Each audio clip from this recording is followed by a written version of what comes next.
Desde mañana en Irán, con la presencia del secretario general de Naciones Unidas, se reúne el movimiento de países no alineados.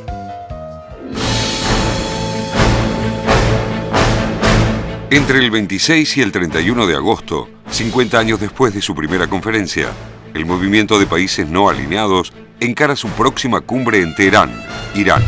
El dato no es menor, ya que el gobierno de Mahmoud Ahmadinejad soporta desde hace tiempo la embestida de las potencias mundiales por su programa nuclear, y el encuentro le permitirá demostrar que no es un paria de la comunidad global, como insiste Estados Unidos. Teherán puede anotarse otra victoria. El secretario general de las Naciones Unidas, Ban Ki-moon, asistirá al encuentro a pesar de las fuertes presiones en contra por parte de Estados Unidos y de Israel. El país anfitrión recibirá además de Egipto la presidencia, que ejercerá por los próximos 3 años. La historia del movimiento de países no alineados comienza en plena Guerra Fría. En aquel momento, su finalidad fue conformar una posición equidistante de las potencias que se disputaban el mundo, Estados Unidos y la Unión Soviética, en el contexto del fin del sistema colonial y de las luchas de liberación en África, Asia y América Latina. Su antecedente inmediato fue la Conferencia Afroasiática de Bandung, Indonesia, en 1955, que reunió a 29 jefes de Estado de la primera generación postcolonial, a fin de desarrollar políticas conjuntas en las relaciones internacionales. Allí se enunciaron una serie de principios que serían luego la base de los objetivos del movimiento de países no alineados. Entre estos principios estaban el respeto por los derechos humanos y la Carta de la ONU, por la soberanía y el territorio de todas las naciones, la igualdad de todas las razas y países, la no interferencia en asuntos internos de otros estados y la promoción del interés mutuo y la cooperación. La primera conferencia del nuevo movimiento tuvo lugar en Belgrado en septiembre de 1961, con la asistencia de 28 países. De América Latina, Cuba fue la única nación participante en calidad de miembro. Los objetivos primarios se enfocaron en el apoyo a la autodeterminación, la oposición al apartheid, la no adhesión a pactos multilaterales militares, la lucha contra el imperialismo en todas sus formas, el desarme, la democratización de las relaciones internacionales y el desarrollo socioeconómico. De alguna manera, estos principios rectores están presentes en cada cumbre, aunque el escenario mundial haya ido cambiando drásticamente. Luego de la segunda conferencia del Cairo en 1964, se plantearon numerosos problemas a la política de no alineamiento derivados del desplazamiento del conflicto entre Estados Unidos y la Unión Soviética a países del movimiento como son la guerra en Vietnam, los enfrentamientos árabe-israelíes o la caída de Sukarno en Indonesia. A mediados de los 70, el movimiento de no alineados alcanza su mayor grado de importancia y trascendencia internacional, pasando a 86 países miembros en la Cumbre de Colombo, Sri Lanka, en 1976. 1979 marca un momento de tensión para el bloque. A raíz de la invasión soviética de Afganistán en diciembre de ese año, la ONU y los países no alineados condenaron la invasión, pero fue inevitable una fractura de la organización. Obviamente, la crisis de la Unión Soviética y la caída del muro de Berlín condicionaron notablemente la actuación del movimiento. Por otro lado, durante la década del 80, volvió a enfrentarse a contradicciones internas, ya que estallaron varios conflictos bélicos entre países del bloque, en muchos casos alentados por Occidente, como la guerra Irán-Irak. A principios de los 90, y con la conferencia de Yakarta, los no alineados redefinen su estrategia frente a la incipiente globalización, concentrándose en fortalecer los vínculos entre los países miembros, para conseguir una mayor eficiencia en la defensa de sus intereses comunes, rechazando la agenda hegemónica que pretende imponer Estados Unidos, generando nuevos peligros para la independencia y la autodeterminación de los pueblos. Hoy, luego del periodo gris y de poca trascendencia en los 90, el movimiento de países no alineados vuelve a ubicarse en el centro de la escena internacional con la asistencia de la mayoría de las 120 naciones que la integran, revalorizando algunas de sus banderas de siempre: la paz y el desarme, la cooperación económica internacional, la democratización de la ONU y la relación norte-sur. También figurarán en la agenda los temas medioambientales, la amenaza de guerra regional en Medio Oriente, la renovada posición colonialista de Gran Bretaña en las Islas Malvinas y el asilo político de Ecuador a Julian Assange, el fundador de Wikileaks. Bueno, esto ha sido un fabuloso viaje por la historia, ¿no? Y gracias a los archivos fílmicos de Canal 7, realmente impactante pensar todo lo que ha pasado en estas últimas décadas, de aquel momento cumbre de los países no alineados hasta la declinación en los años 90. Y realmente este grupo de países, por muchas situaciones, por muchos avatares, no ha podido, por ejemplo, me parece como el caso de UNASUR, que es incipiente, por supuesto, pero que me parece que está dando un buen ejemplo, crear una política contrahegemónica, realmente poder forzar o convertirse en un antipoder de las potencias, no solo en el caso de la época donde había dos potencias poderosas, sino después de la caída de la Unión Soviética tampoco. Los países no alineados no lograron nunca una política que realmente confrontara con eso y pudiera de alguna manera hacerles cambiar el rumbo, ¿no? O cambiar el rumbo o morigerarlo al menos. Es que eran una bolsa de gatos, siguen siendo una bolsa de gatos, no es una definición muy académica, pero todos entienden a lo que nos referimos. O sea, nosotros veíamos ahí algunas imágenes, lo que vos decías, unas imágenes por la historia. Aparecían los fundadores más importantes, Sukarno de Indonesia, Nehru de la India, Tito de Yugoslavia, Nasser de Egipto, pero también aparecía Reza Pahlavi de Irán, que era un aliado fundamental de los Estados Unidos. Claro. Entonces, esto tiene que ver con las contradicciones. Estaba Hafez el-Assad, el presidente, el padre de Bashar al-Assad de Siria. Y lógicamente muchas veces no podían llegar a coincidencias. Ellos surgen en un momento muy particular. Muy interesante. Bueno, claro, nosotros hablamos de tercer mundo por eso. Exactamente. Decimos primer mundo, segundo mundo, tercer mundo. Era exactamente. A partir de ahí, ¿no? La influencia del movimiento no alineados, que trató, como vos decías, de marcar un camino. Nosotros vemos incluso de América Latina, de América del Sur, que la Argentina y Brasil no son miembros, son observadores, y sin embargo creo que Colombia está. Sí, está Colombia, además habían las imágenes del expresidente Samper.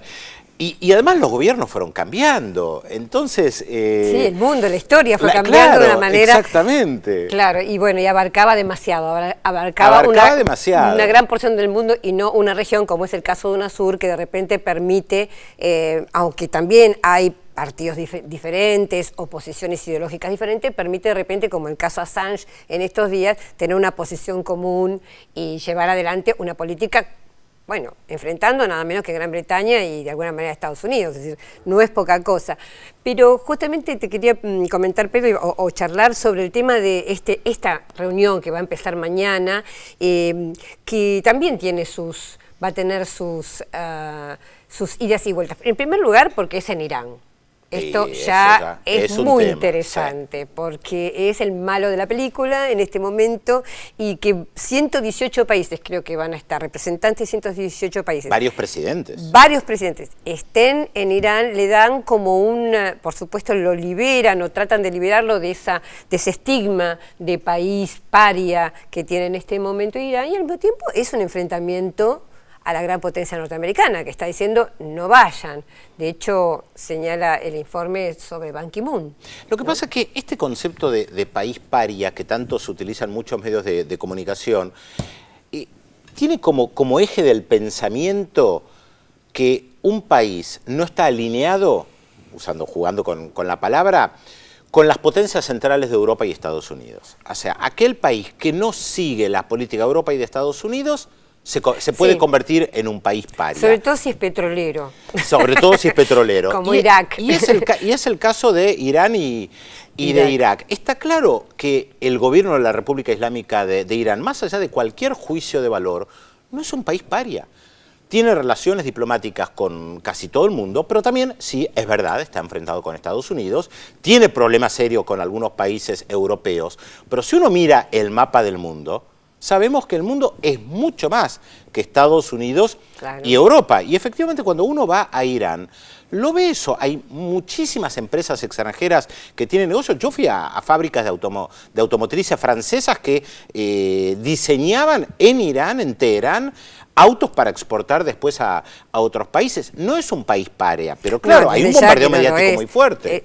Ciertamente, fíjate que además en un momento se produce esta reunión en un momento donde el premier israelí Benjamin Netanyahu está diciendo, bueno, si Estados Unidos no ataca y nosotros nos vemos en peligro, vamos a atacar igual a Irán, donde Estados Unidos está tratando de no tener un conflicto muy serio como un conflicto bélico antes de las elecciones del 6 de noviembre. Gran tema, digamos, es muy interesante que en este momento se produzca esta reunión en Irán. Ahora, lo que se preguntan algunos analistas, y yo no tengo la respuesta, tal vez vos sí, Pedro, es si en este momento con el tema de Siria, que está tan crítico, no se va a producir una nueva escisión como aquella que hubo cuando la Unión Soviética invadió Afganistán en 1979, hubo varios países que no apoyaron la crítica a la Unión Soviética en ese momento y se produce un quiebre en los no alineados. Sí, ahora, pero se mantiene.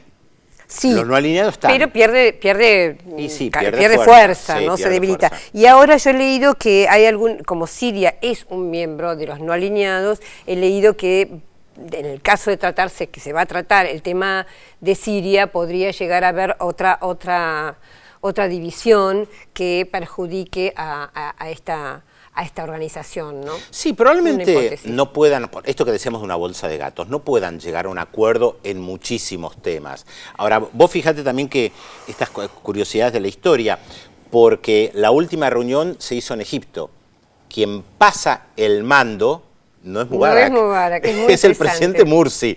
Se hace en Irán y la próxima es en Venezuela, que seguramente tratará de revitalizar al movimiento y darle más fuerza si efectivamente Hugo Chávez gana las elecciones. Exactamente. Entonces, esto tiene que ver también con los cambios, casualidades a veces dónde se hace o no, pero sí el hecho de que se haga ahora en Teherán, para el gobierno de Irán, sin lugar a dudas, es muy importante mostrar que no es un paria, que vienen presidentes de muchos países, que pueden organizar una conferencia con esas características sin que haya hechos de violencia. Eso también hay que prestar mucha atención. Recordemos que hay grupos opositores al gobierno de la República Islámica de Irán que han realizado varios atentados terroristas en las últimas décadas dentro de Irán, muchos de ellos ligados a Estados Unidos. Para ellos es importante demostrar que hacen una reunión, que no hay violencia, que todo transcurre bien. Y una cosa muy importante es justamente que vaya el nuevo presidente de Egipto. Claro. Murri. Sí. Murri, ¿por qué? Porque justamente es de los hermanos musulmanes, es decir, puede encontrar una mayor congenialidad, digamos, entre Irán y Egipto, y esto sin duda molesta bastante a Estados Unidos.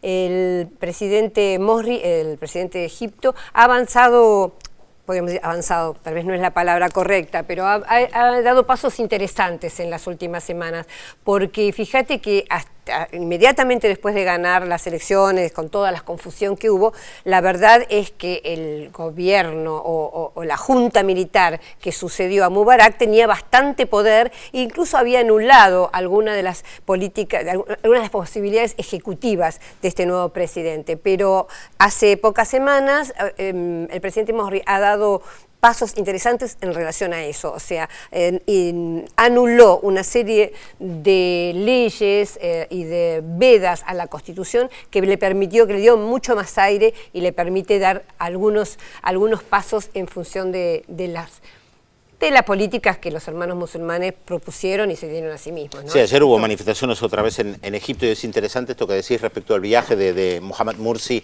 a Teherán, porque su primer viaje como presidente fue a Arabia Saudita. Y sabemos del enfrentamiento entre los saudíes y los iraníes.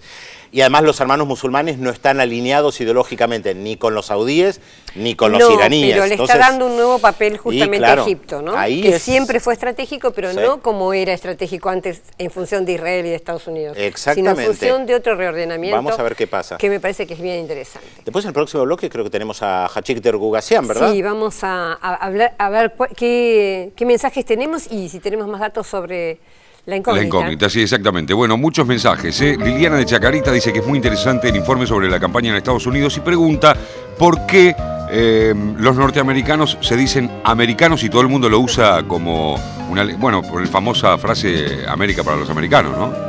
Porque es Estados Unidos de América. No, yo creo otra cosa. Yo creo que es una forma de, digamos, adueñarse de todo, ¿no? Porque yo siempre hago esta comparación. Es como si un día los alemanes decidieran llamarse somos europeos. No, no somos europeos.